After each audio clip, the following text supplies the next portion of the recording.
I think we also need ceremonies. Ceremonies speak when words fail.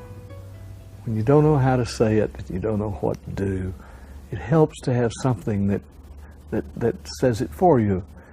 I've been amazed at how often individuals will create their own kind of ceremonies. I had a friend named Bob who every morning of the world had $1.13 in his pocket. He always had 3 quarters, 3 dimes, a nickel and 3 pennies in his pocket. Nobody knows why it was $1.13, but that's what it was every morning. After he died, 2 things happened that kind of sum up our ceremonies. First is, every time I would go see his wife, she would say, I found a penny. Found it in the kitchen. Or found it out in the driveway. I'd say, really? She said, yeah, Bob was here.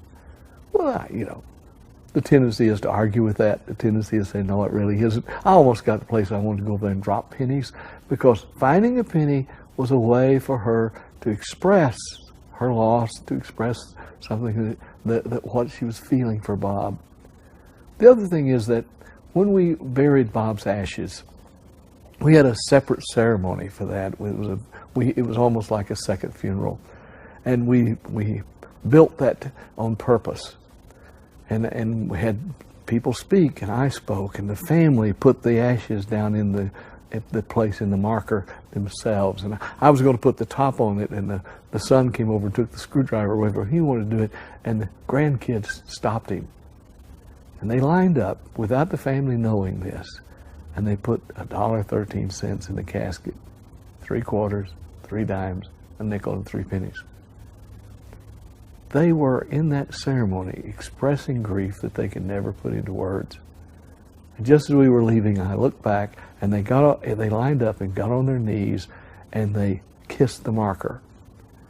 I think even after the funeral, families can build a ceremony.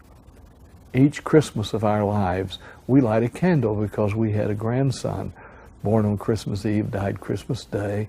So before we do anything else, before we open gifts, or before we do any other Christmas experience, we just simply light a candle and stop and remember little Isaac, how old he would be, how much we missed, how much we didn't have in that experience.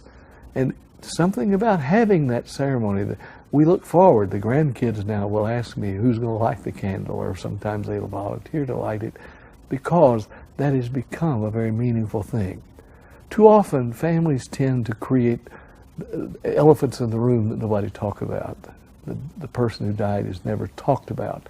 The family gets together and talk around it, but nobody ever talks about it. And so the family don't get a chance to respond to each other, to grieve with each other. Many years ago, I started getting families together for what I call storytelling time, where we just sit around and tell stories about the person. It started when my grandmother died, and my father said, let's go down and visit with her the night before the funeral. And we went down and just told stories.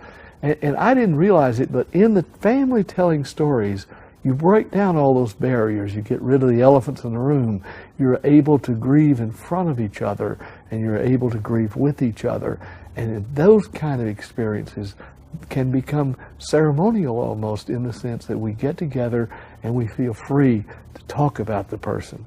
The next time everybody gets together, you have to organize it. It's not going to happen just automatically, but the next time you get together, it might be a good idea to say in advance, at a certain time, we're going to have a time where we just get together, and as a family, we talk about the person, who they were, and what they meant.